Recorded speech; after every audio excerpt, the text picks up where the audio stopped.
Social capital are the good things that come to people when they join a group. Now, how many of you are in a group? Some kind of group. A church group, People First. What do we call it here? People First. How many of you are members of People First? Be proud. Let me see those hands. There's only 7 of you who are a member of People First of Wisconsin? Really? Okay, we need more. All right. Pardon? How about us? Are we members? Are we members? We're members of People First of Illinois. But you guys are maybe People First of Madison, People First of Wisconsin. How many people belong to a church or a synagogue? Okay, that's a club, that's a group. It's a church, but it's a group. How many of you are in a book club or a walking group or whatever? Yeah, right? Okay, so by being in clubs and groups, you have people that can support you, right? So Beth, who's this? My friend Linda. Linda. Okay, how do you know Linda?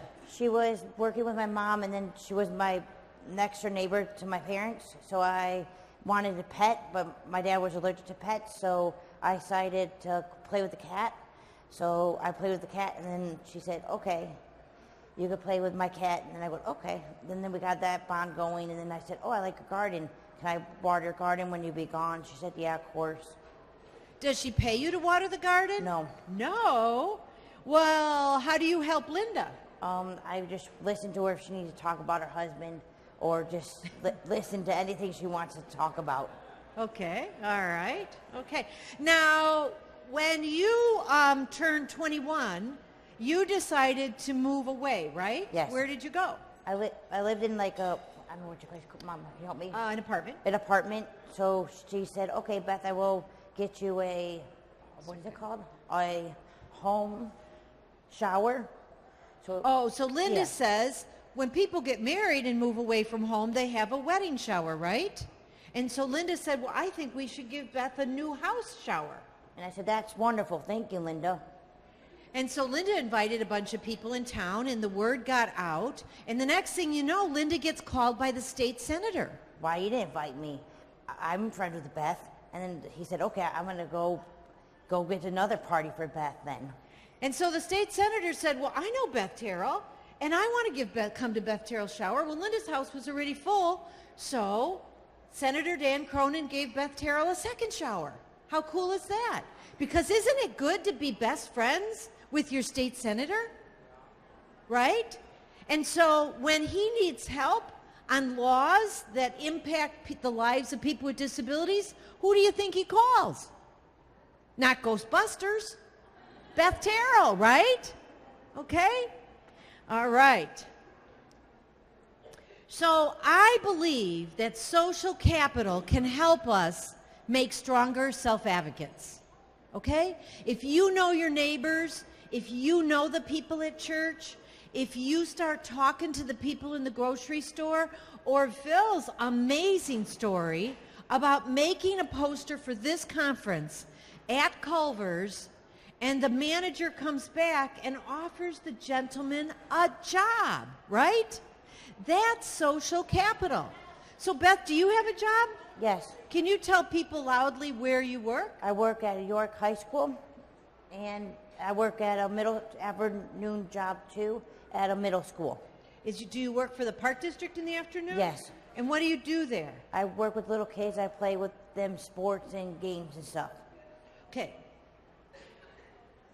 So we're going to take a 1-second timeout for people's supports. How are we doing with the translation and speed with Spanish? Bali. How are we doing with the interpreter? Okay.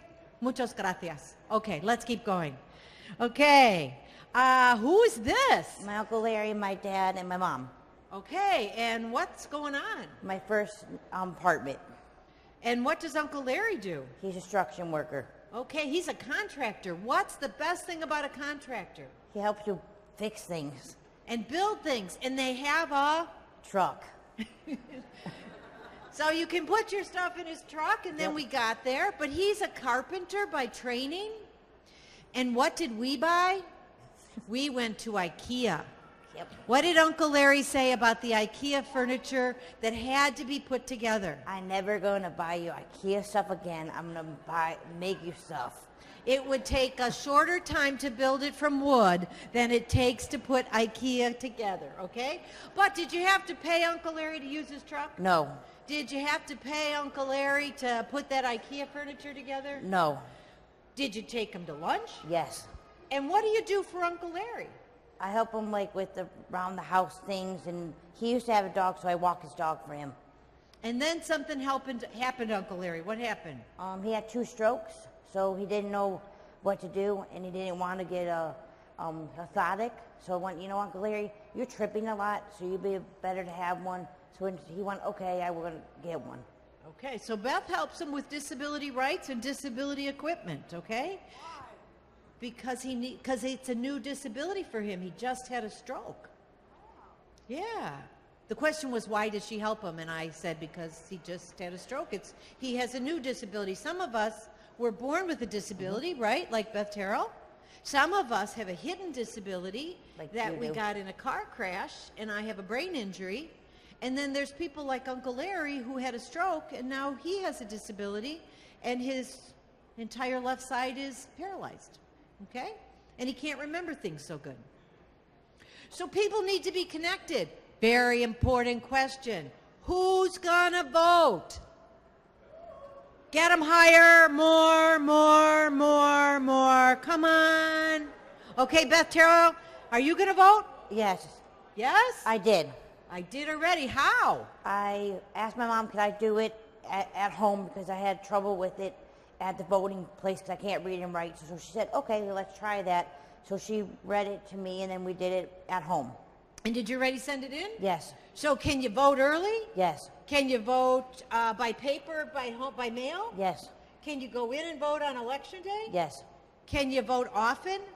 No. Once. Unless you live in Chicago. Okay. So who volunteers? Who? Good. So you want to, this is a really big room, but we're going to try this anyway. Volunteering is so important. It's as important as having a paid job with real money, okay? And we can volunteer in different ways, but we're going to do a little thing, but, whoa, this is a big room. So everyone, if you would, please, if you can, stand up.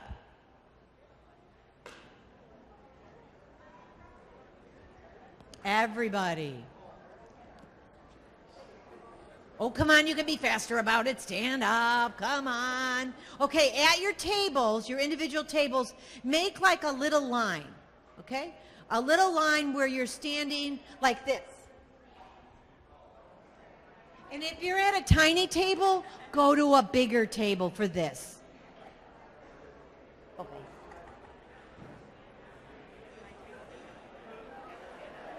Okay, take your hands, only your hands, and gently put them on the shoulders of the person in front of you. And if the person in front of you is in a chair, help them out. Or sitting down. Okay, take those hands, only those hands, touching the shoulders, only the shoulders, and gently massage the shoulders of the person in front of you. Why don't you run down and do it? Where?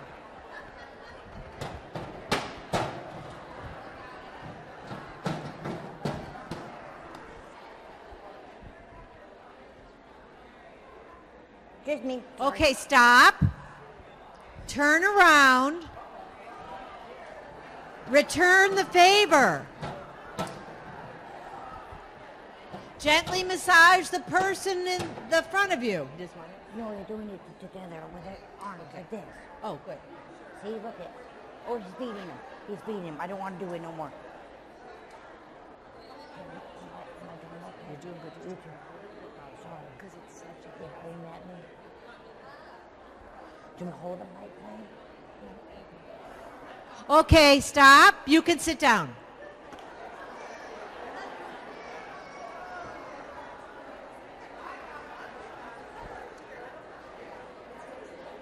Can we get away from you? Did you enjoy receiving? Did you enjoy giving? So here's my question. How many of you have some kind of individual support plan that helps drive your services? In that individual support plan, is that what we call it in Wisconsin? Yeah. Okay. You pick your own staff. You're self-determined. Yoo-hoo! Okay. So, in your plan, how many of you either have a goal to make one new friend or a goal to volunteer and give back to your community? Good for you. Good for you. Good for you. More and more of us need to design our plans to have at least one goal that we care about. The new home and community-based waiver regulations say that everyone by 2018, but now it's been pushed back to 2022, by 2022, each person with waiver funding must have at least one goal they are excited about. Not just care about, that they're excited about. Now, I go around the country and I talk to people about their plans and they don't even know what their goals are. And then when we look up their goals, they go, well, that's a stupid goal. I don't want to do that. And so later in the presentation, we're going to talk about Beth's wild and crazy goals, okay? So sometimes we like to do things with people who are different.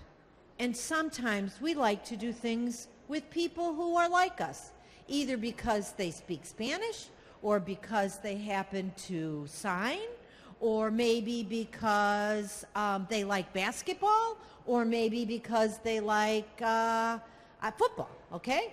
So Beth, why don't you tell us about this picture? This is my soccer team, and we like to play soccer, and we kind of like each other. We kind of have same kind of disabilities, a little different. Okay, and is it a group or a club? It's a club. What's it called? Gateway Gators, and it's like our soccer team. We play all different sports together. And is it part of Special Olympics? Yes. Okay. Were you forced to do Special Olympics? No, I wanted to. And why did you want to do Special Olympics? Because when I was in 5th grade, I wanted to try out for basketball. They said, no, you can't try out. So then my mom looked at me like, okay, maybe get where. So one of my coaches said, hey, we have Special Olympics. Do you want to go join us? You're really good at sports. I said, yeah, I want to. So we tried out. Yeah. So not tried out, but we don't want to segregate everybody all the time, no. But sometimes we make choices to hang out with people who do things similar to us. And until Beth can find an adult volleyball league in town, which we haven't been able to find, she's playing volleyball and soccer with her friends, right? Yes. And going to Chicago Fire games. Whoop, whoop. Okay. So who is this? My friend Teresa. How do you know Teresa? When I was in middle school. Okay, so you've known Teresa since you were in 6th grade, right? Kindergarten. Well, that's right. Yes. You've known her since kindergarten, Yep. right? And so does Teresa have a disability? No. Was Teresa fully included in her public school? Yes. Was Beth Terril fully included in her public school? No. Yes, you were. Yes, I were. Yeah. I'm like, whoa, loser mom. Should we tell them the story when you were 5? Yeah. Okay, so Beth Terril had disabilities her whole life, right? Yep. And she went to early intervention and all those things to get supports. And then when she turned 5, it was time to go to Kindergarten. And so we went to the kindergarten school. Now, Beth has an older sister who's 5 years older, so she was in the 5th grade. Well, actually, at the moment she was going into the 5th grade, and Beth was getting ready to sign up for kindergarten, and we get to the school, and we're holding hands because then she was 5. She liked me better. Just kidding. And we saw the principal who knew us well because we had fought for inclusive 3 to 5 early childhood and got it. And the principal comes up to us with a PhD in early childhood. Oh, loser. And she's not a loser because she has a PhD in early childhood. She's a loser because this is what she said to me. Well, hi, Mrs. Terrill. I see you have Beth here. We don't take those children here. Ooh, bad, right? Really bad. So I smiled at Beth as best I can because at that moment she was still deaf. She has restored, her hearing has been restored, but for the first 5 years of her life, she couldn't hear. I smiled as pretty as I could smile and said, you know, Dr. X, why don't you go in your office, close the door, call your lawyer, and tell the lawyer what you just said to the DD council director from Illinois about her child, and I'm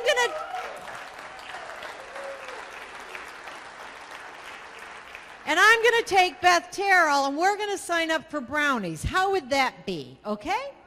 Yeah, where do you think Beth went to school?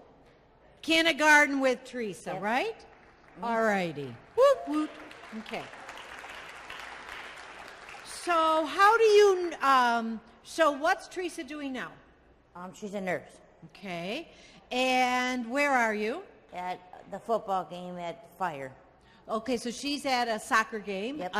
Her sister lives in Spain, so we call it football, but it's really soccer, okay? And when Teresa went away to school, to college, did you go to college? No. Okay. Well, you went to junior college. Yeah, junior But you college. didn't go like away in a dorm. No. You went to junior college. Yes.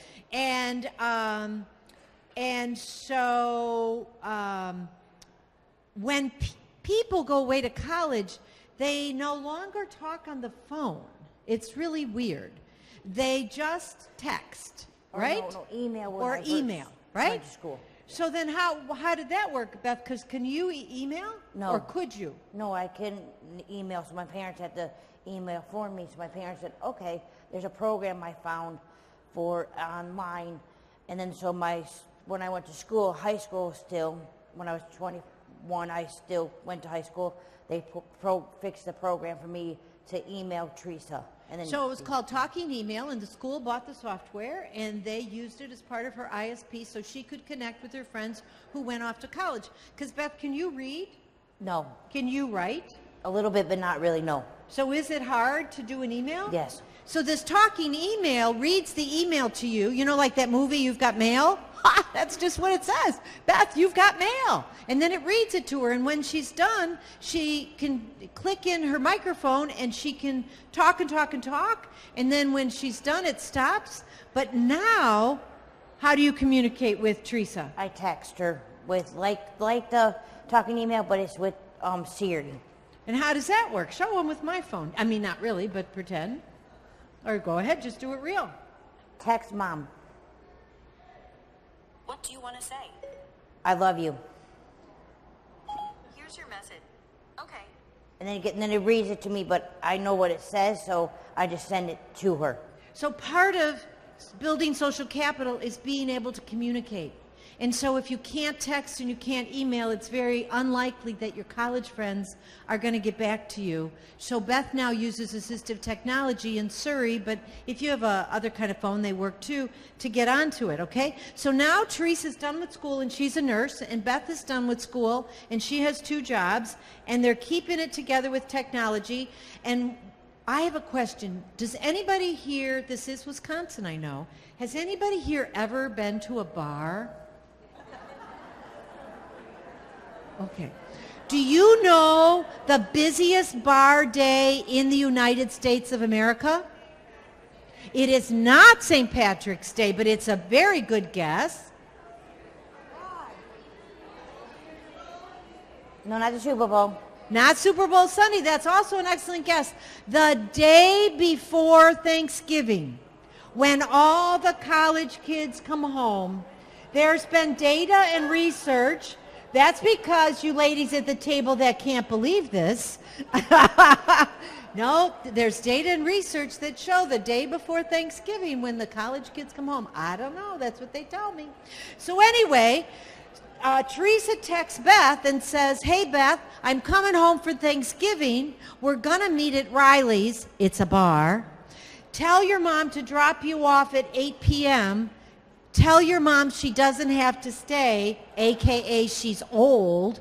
We have a designated driver. We'll get you home, okay? If she didn't have text, she wouldn't have been invited because it would have been too much work. So did I drop you off? Yes. Did I stay? No. Did you have fun? Yes. Okay. So then It was her senior year in college, and tell them about the party that Teresa's mom said she could have at her house. Like beer bong and then stuff like that. So Teresa said, hey, we teach you how to do a beer bong, but we don't want you to get embarrassed. So I'm going to come one weekend before, and we're going to teach you how to do a beer bong. Now, has anybody heard of a beer bong? Beth Terril gives me a note that Teresa had texted that said, you need to get 4 feet of flexible 5-inch tubing and a funnel. I, like a fool, go to the Ace Hardware. I'm looking in the funnel aisle. Some young man comes up and says, ma'am, can I help you? I'm like, yeah, I'm looking for a funnel and 5-inch wide, 3 or 4 feet of flexible tubing. And he looks at me and he goes, you're going to build a beer bong? And I'm like, I guess I am. So how did it go, Beth? Tell them how it went. 5 beers later. Oh, wait, I guess you have to tell them some people don't know what a beer bong is. Okay, you put the tunnel up like the picture says. You put the thing in your mouth. In your mouth, and then you put the beer up on the whole can. Whole can on the red thing, and you chug it. But I didn't know, so it went all over the floor. 5 of them. My mom put 4, and then I got it down pat after 5 of them on the floor.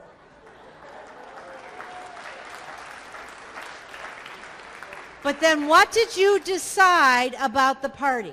Teresa decided not to do it, but she just wanted me not to get embarrassed or feel bad if I don't know how to do it. But did you play beer pong? No, but she taught me anyways. Okay, so she is now prepared to go to any party to play beer pong or beer bong if she wants. Yes. Or not. Yeah. It's a real informed choice. Okay? Right. After Beth spilled 5 beers on my floor, Teresa decided maybe her mom wouldn't be as happy as I was at that moment in time. So risk happens, right? Technology is important. So when we go out in the community and we're working at our jobs, right? When we're in the community with our friends, right? When we're out and about, risk happens. So we have to make sure we have technology to help us, right? And in fact, there is under President Obama, there was this really cool technology act that was passed that allows people who are low income and people who are low income with disabilities to get access to cell phones that they wouldn't normally be able to afford. And so all you have to do is, like if you just put in free cell phones, low income people, President Obama, it pretty much comes up, okay? And so I believe that, okay, well, we'll work on that after. How's that? Okay, so she needs help getting her iPad fixed, okay? And so Beth and I were working with this lady, and she wanted a job. She got a job. She got a job at the Presbyterian Church, kind of like what Beth does in the morning at the school with the mail and office work. Yeah. And she does office work in the church, and she gets there with a subsidized taxi ride, and she gets home with a subsidized taxi ride, and she has the same guy. And she likes this guy, and he's nice to her. They're friends. And sometimes he will take her to church in the taxi and not charge her and just do it because they're friends now. But one day, he got in a car accident, and he couldn't pick her up. And they sent a different taxi and a different taxi guy. But this wasn't a nice taxi guy. So she got in the taxi, and she felt a little weird because her friend wasn't there. But he assured her that although he was hurt, he was going to be okay. And as they were driving, she was feeling kind of scared. And in her gut, she just knew something was wrong. And so she had one of these phones. Her phone, the staff had helped her pre-program it to 911. They had painted the button to call 911 red with red nail polish.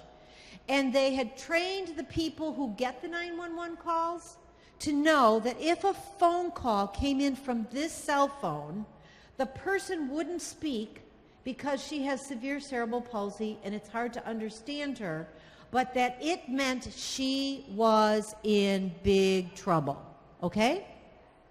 So she pushed the red button, She didn't have to use her words to speak. The guy up front had no knowledge of what she was doing. She pushed the red button. It went into the call center. The call center happened to be a lady. The call center lady knew that that phone belonged to Virginia, that Virginia had a disability, that she might not use her words to speak, but that she was in trouble. Inside these phones is this like magic little guy. I think they call him GPS. All I know is somehow there's magic in a cell phone, and when she pushes her button, the people at the call center know that they know exactly where she is and where she's moving to. So within 3 minutes, there were 3 squads surrounding this taxi that happened to have pulled into the parking lot of an apartment building, which was not hers. It was his. Thank God she had technology to keep her safe. Okay? We think maybe the guy was going to take her home with him, but he didn't. The police arrested him, put him in jail. She got counseling. We talked it out. We worked it out. And it was decided that she would only get in the taxi of the guy she knew. And if he wasn't available, she would go back into the church. The church ladies in the office would help her call staff, and staff would come get her. And that never would she get into a car with a stranger like that again. Because technology kept her safe, okay?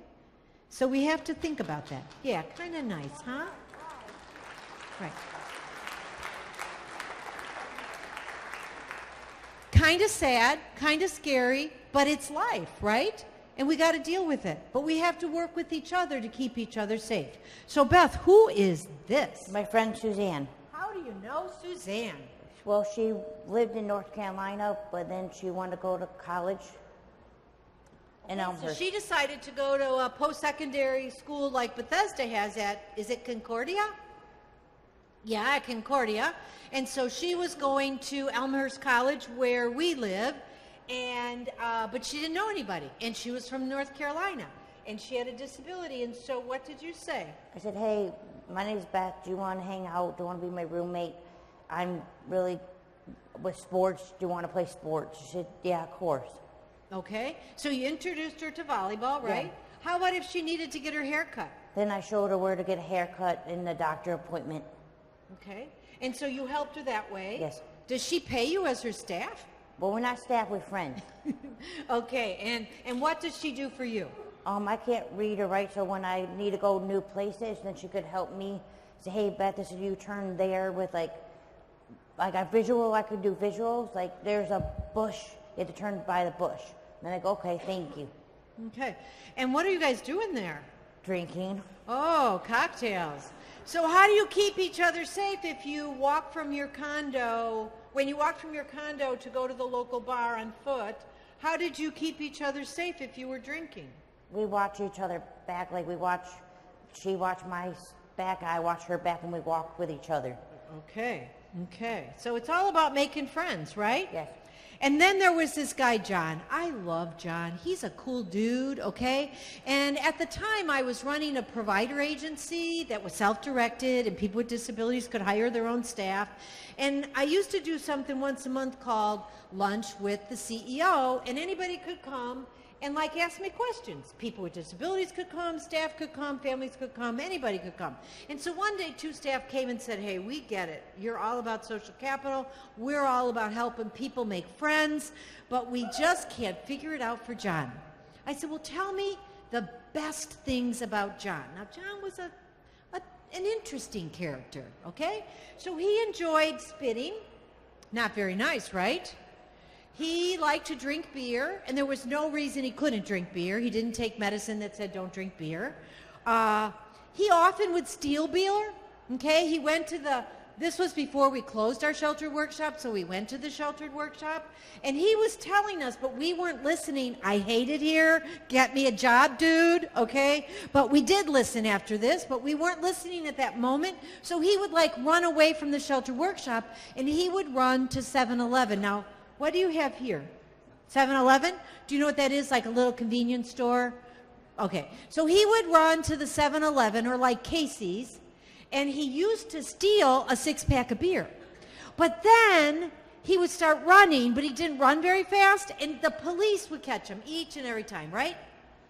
So he was so smart, he figured out that if he ran away from the shelter workshop and he got to Casey's or he got to 7-Eleven and he went to the cooler and he got a bottle of Miller Genuine Draft, they're a twist off, okay? And you could chug that gosh darn beer before the police came.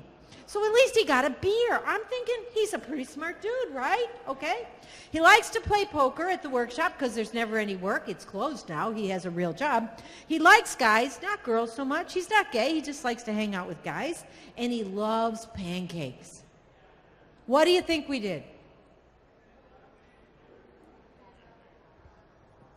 Got on the phone right then and there and said, hey, Dave, it's Kath. I need a favor. Sure, what do you want? Well, I got this guy. His name's John. He's a nice guy. He gets services from Ray Graham, and, you know, he loves pancakes. And he likes to hang out with guys, and he likes beer. And aren't you a Kiwanis, and don't you have a pancake breakfast all the time? Yeah, that's what I thought. He wants to join your club. Yeah, really. I have a special fund to pay for dues for, you know, people joining clubs, and there you go. So he starts going to the Kiwanis. But of course, this is social service land, so he had to have a staff with him. And so he goes to the first meeting, it was fine. He goes to the second meeting with staff, it was fine. He goes to the third meeting with staff, I get a phone call. Hey, Kath, this is Dave. Yeah, what's the matter? Is there something wrong with John? No, John is doing fine. The guys love John. John loves the guys, except, you know, he keeps doing that thing. Hi, my name is John. You got 50 cents? I need a pop. Hi, my name is John. You got 50 cents? I need a pop. Hi, my name is John. You got 50 cents? I need a beer. Okay? And he says, that's kind of annoying. I said, yeah, he does it at the day program too, but anyway, what do you need? He goes, well, things are going fine, but that lady comes with him. I don't know who that lady is, but she sits on a chair and watches us through the whole meeting. The first meeting, we gave her a pen. She came back.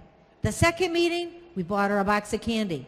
She's coming back. The third meeting, we bought her flowers, Kathy. She keeps coming back. I said, well, she's staff, and he needs to have staff or somebody around. So we figured out that if one of the Kiwanians would take a little bit of training, get a background check, he could be a volunteer to pick John up and bring John home after the Kiwanis meeting, and we're good to go.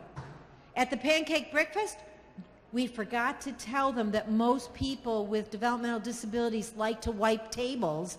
They didn't have him wipe tables at the pancake breakfast. Instead, he was at the head table with the Grand Poobah of Kiwanis, selling tickets and taking money. Can he make change? No, who cares? The Grand Poobah made change. He said, how many tickets do you want? It's kind of like, hi, my name is John, you got 50 cents? I want a pop. They taught him to say, welcome to Kiwanis. How many tickets do you want? So he was selling tickets, taking the money. The Grand Poobah would make the change. He'd count the tickets, give them to John. John gave them out. An esteemed position. How cool is that? But then he started doing this at the Kiwanis.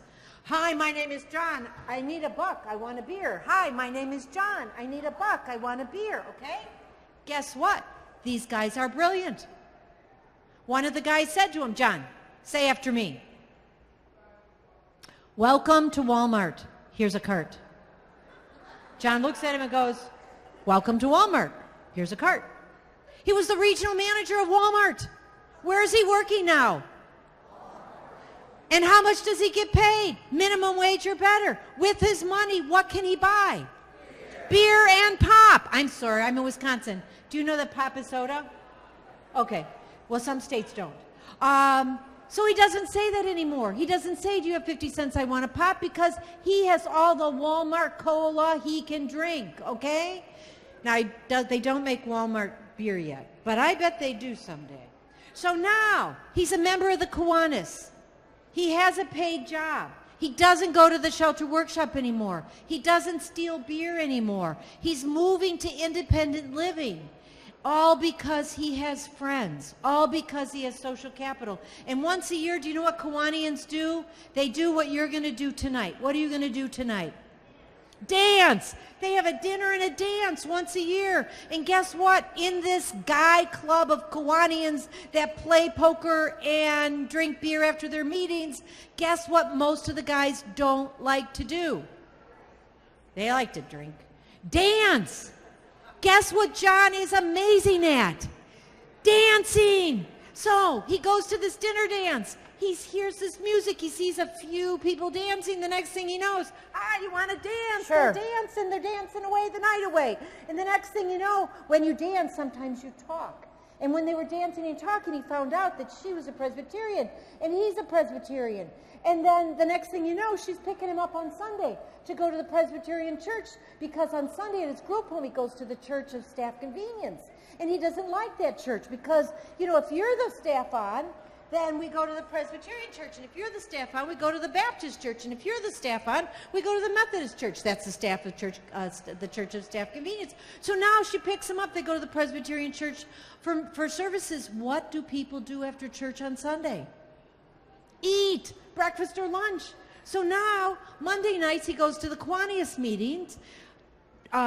Tuesday, Wednesday, Thursday, Friday, he works at Walmart. Sunday, he gets picked up and they go to church, and it's all about friendship and social capital. So now if you want to talk about Joe Mike? Sure, that's my friend Joe Mike. They're crazy? No, they're not crazy. They're nice. Okay. I met them from my mom and my dad. What do you do with Joe and Mike? Go out for dinner and then go to movies and stuff. And then Joe and Mike have an older mom, so we go hang out with the mom and go bring groceries shopping. Okay. And there you go. So we're going to now skip a whole bunch of slides. So I'm sorry if this makes you nervous. Just close your eyes, okay? So do you have an individual support plan? Are you waiver funded? Yes. Okay. So what's this a picture of? My cousin Tyler. What are you and Tyler doing? We doing a beer, what is it called? Help me. Beer club? Beer club. I think you're in Champaign, Illinois at the Illini Club. Yep, we have to drink chug a beer quick as we can, then we get a card to be a member. So I chug my beer quicker than my cousin. He's like, whoa, you're older than me. You could drink the beer quicker than me. I go, oh, yeah. Okay. So we were actually down there for a basketball game. Yes. Yeah. So we do more than drink. So whose life is it? Mine. Whose plan is it? Mine. Who should we ask about your priorities? Me. And who can come to your plan meeting? Me. And who else? And whoever's plan is it, because it's your plan, somebody else's plan. Okay. So I want to tell a quick little story. I was working with a gentleman in Hawaii who had cerebral palsy, and he used an electric chair. And we were talking about quality and managed care and how we could improve quality with managed care. And he said, in the 70s, you professionals, because he had been along, I'm older than dirt, and he was almost as old as me. He said, in the 70s, you treated people with disabilities like we were plants, okay? You fed us, you watered us, gave us water to drink, and if we were lucky, you put us near a window in our wheelchair, and we got to feel the sun on our back, okay? What? 5 minutes. And then in the 80s, you started to treat us like pets because you learned about behavior modification. And if we would do something for you, like do this task, you would give us like cigarettes, caffeine, or M&Ms. And now we're addicted to cigarettes, coffee, and chocolate. And then in the 90s, you figured out that we were people. And you actually started to ask us about our goals. Well, now it's 2018, and it's time for you to listen to what we need. Okay? So let's go to, who helped you design your plan? My mom and dad. Anybody else? My friends. Okay, so your friends. Can you read? No. Is your plan in words? No, pictures. What? Pictures? Really? Yes. So here's the deal. Under these new home and community-based waiver regulations, one of the new rules says that if a person has a support plan, you have to have the regular one in the file for the state for the funders, but you must also make a reasonable accommodation to develop a plan in a format the person understands. Now, how many of you, your plan is a bunch of words on a piece of paper? almost everybody I know, right? And so instead, we need to go with you to take pictures and ask you, what's a good picture that reflects your goals, and either help you put it on an iPad, put it on a video, make it an audio, put it in a picture book. One guy said, I don't want no book. I'm no sissy. I want it in my wallet, in my back pocket. And so we went around with him and we took pictures, and he picked the pictures that matched his goal. We cut them down to wallet size. We laminated them, and now he's empowered. When we say to him, tell me about your goals, he whips out his wallet and he plops down the 3 pictures. And even if he doesn't have words to speak with his voice, he can point to those pictures and let you know, these are my gosh darn goals. So here's an example of Beth's plan in a PowerPoint. Doesn't cost any more money. Takes a little time to take the pictures, but my goodness, there's PowerPoint on all the computers. And so that's Beth's whole plan in a PowerPoint. But she said, you know, what do you want? What did you want? I wanted it in a book form because then I could show everybody. Or if anybody come to my house, they went, okay, what's your plan? They go, this is what I want to do. Or if staff calls off, and I know none of your staff have ever called off in your whole life, but in the event that someday your staff might call off because they were sick or something, she gets a new staff, she just takes them by the hand, go to the couch, they sit down, in less than 4 minutes, they whip through her book. So this is Beth's adapted social history. Have you ever read a social history about people with disabilities? They're some of the most degrading things I've ever read. This is what Beth says. I like to be called Beth. I'm 32 years old. I live in my own condo. I have a support dog named Coco. I have 2 jobs. In the morning, I work at my local high school. In the afternoon, I work at the Park District with kids. Isn't that nice? I challenge each of you, when you go back to your agency, when you go back to where you're getting support, ask to see your social history and read it. And if it's not okay, ask to rewrite it in an adapted form that gives you dignity and respect. So Beth, what are your dreams? Your first dream is to go to? Disney World. Disney World with who? My family. And where did you go 2 weeks ago? Disney World. Whoa, goal accomplished, dream accomplished. Woo, woo. Did Medicaid pay for your plane ticket? No. Did Medicaid pay for support staff to help you there? Yes. Okay. Your next one is, your dream is to exercise more and lose weight so you can? Jump out of an airplane. Why? Because I like to do that. To die or? No, to have fun. With a parachute? Yes. Okay, and we know we got 2 minutes. Okay, and the other dream is to get new furniture? New furniture. For your? New house. And what happened about that about a month ago? Your sister? Yeah, my sister got me a new couch. For your? New place. For your? Birthday. All righty. So this is Beth's new plan. And she decided, in addition to the goals, it was important to have the important people in her life. So staff don't know who all her friends are. And Beth, if you could just very quickly tell me about that dude up there. That's my boyfriend, Chris. A boyfriend? Yep. Oh my, and what's that ring on your A finger? promise ring. Whoa, how'd that happen? We were friends, but then he can't talk for himself. So I went, you know what? I want to date Chris. So his sister, I went, you know what, Nicole? I want to date Chris, but I don't know how to tell your parents because they don't know if they want me to date him. Can I please date Chris? And then she went, okay, let's go talk to Chris. Then we'll go talk together with Chris and their parents. No, sometimes when we speak in a smaller group, we bring Beth's books and we pass them around. And somebody once had the nerve to say, well, what if she and Chris break up? I'm like, well, that would be a sad day, but here's the deal. Didn't you ever go to high school? Take a Sharpie and you just black that sucker's face right out, right? Okay? You don't have to throw the book away. Just cut his little face right out of there or put the new boyfriend's face on top, okay? Okay, so our first goal is regular exercise, and this is to show pictures to the staff. This is what I want to do for regular exercise, right, Beth? Yes.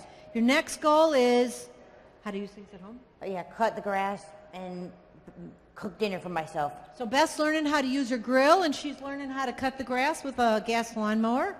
How about the third goal is to keep my family and friends.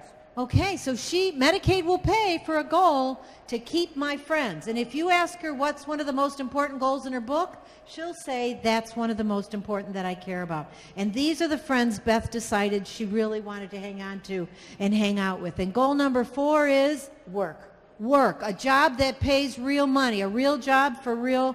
And it was really funny. We asked her, which picture she wanted to put in, and I thought she'd want to put her job coach, and she's like, heck no. So who is that lady in the bottom? My friend Tanya, and I work with her. So Tanya's your coworker, and you wanted everybody to know that that's your coworker, and above Tanya's head is a clock, and what does that clock say? Tells me the time to go, but I don't know how to read it, so I use my phone. Okay, but then if staff come, you show them and say, this is what time I have to be at work, Yes. and don't let me be late, okay? And Beth says if there was a 5th goal, it would be to have fun. So Beth, you want to make some closing remarks? Well, thank you very much. I hope we helped you guys a lot, and I hope you guys have a great, wonderful day. And if anybody wants a copy of Beth's adapted support plan, how about if we will give it to Phil? Am I saying that right? We will give it to Phil, and you are more than welcome to have it as a sample to take it back to your staff to say, could you adapt my plan? I want pictures, or I want something new. Thank you. Thank you.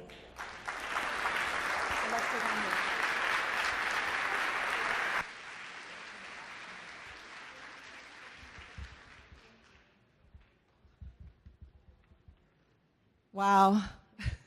Thank you, Cathy and Beth, for sharing some of your insights and your life experiences with us. You had me at everyone should have a wild and crazy goal. So I encourage you all to go back and think about that a little bit.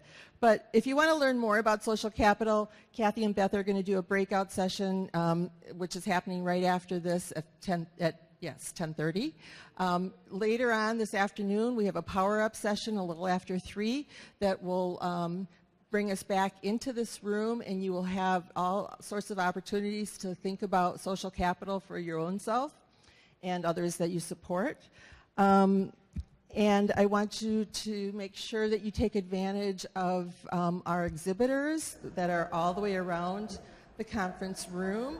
And in the back, we have our micro enterprise folks.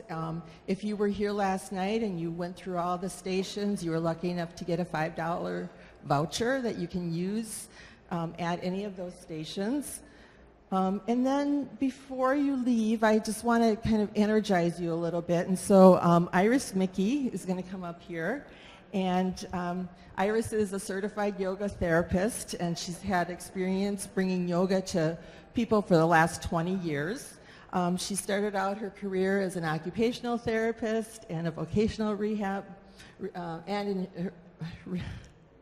vocational rehabilitation. And so she'd like to invite you to embody your power in a very short little exercise. Iris? Thank you, Phil. Good morning, everybody. So everybody has a body and everybody has breath, right? That's universal. So I'm going to invite us to just use that and to embody our power. So that means really owning your power, like feeling it in your body. So right now, if you're comfortable standing, I'm going to ask you to stand just right at your table. You can stay seated for this, though, also. So if you're comfortable standing, stand up. You don't have to stand up. Good. So I see everybody stretching a little bit already.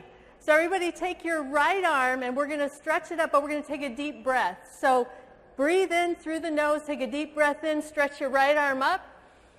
Good. Reach a little higher. Reach for those goals. Take that arm down. Left arm, go ahead and inhale. Reach up, stretch a little higher. Good, and release that arm down. I want you to just stay standing or seated. Close your eyes for just a minute, and I'm going to invite you to think about what is your special power. So this could be some special talent that you have, a skill. It could be just that you are, not just, but that you're a compassionate being, that you're the one that's going to reach out and welcome somebody to when they're somewhere new. It could be that you are super friendly, or you're the enthusiastic life of the party. What is it that makes you know your own power? Like you can feel it as you're standing there, closing your eyes. And then open your eyes, and please turn to someone, just someone next to you, and tell them what your superpower is. Short sentence, not a big story. What's your superpower?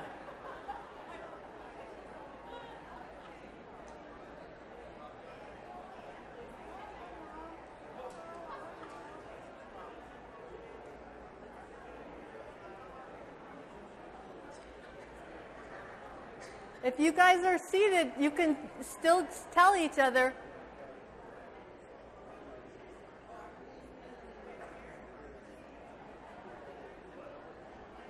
All right. So let's come back and let's take the power stance for a minute. Take your hands to your waist, take that wide stance, bend your knees a little bit, and own it. Own that power that you are. And now I want to give you a little example of how owning this in your body believes what you tell it. So I want you to say your superpower, what it is. I am whatever, standing like this. Say it out loud. I am. Okay? Now I want you to do this. I want you to just hunch over, let your head drop, and try to say the same thing. I am. Okay, did your body believe that one or this one? This one, that's right. All right. So when we embody our power, it helps us to say yes as we move into any experience in life that we need to use that power. So ready? On 3, we're going to take each arm up one at a time. So inhale, stretch your right arm up and say yes. Yes! Take that one down. Left arm up. Say yes. Yes. Yes to my superpower. Ready? Both arms. 1, 2, 3. Yes! All right. Thank you very much. Have a really great day. Embody your power all day long. Thank you. All right. Now the sessions will start at 10:30, so network a little bit and then get to your sessions. We'll be back here at 12:15 for lunch, and you get to find out who our diehards are. Thank you.